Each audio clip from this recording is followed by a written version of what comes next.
Hey guys, today I'm going to review the LEGO set 8079 Shadow Snapper. This set has 246 pieces, originally goes for $30, and was released in January 2010. So first, let's just go over this one diver minifigure. So, the only minifigure in the set is Lance Spears, who is the one and only diver. I don't think he really came in with the flippers at all.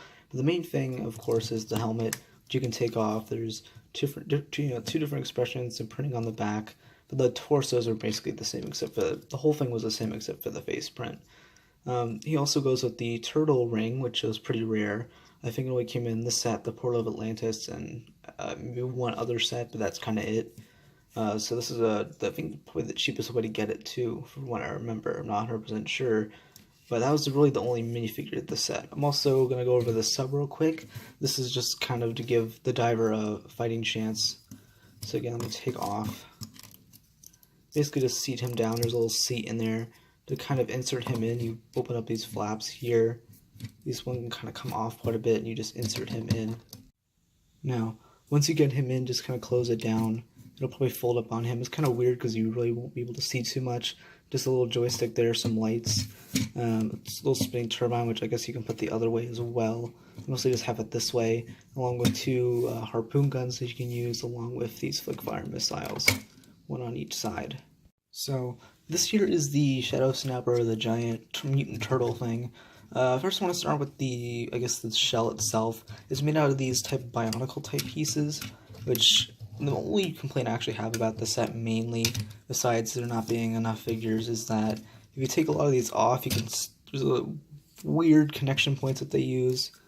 Let me put these down here, but these I think were from like Hero Factory or Bionicle or something.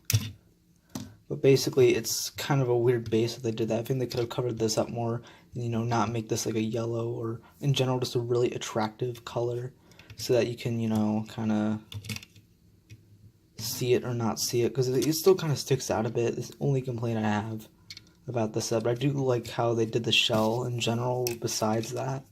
Besides those kind of colors sticking out. And also, another thing I like is the use of these green spike pieces as kind of like a seaweed.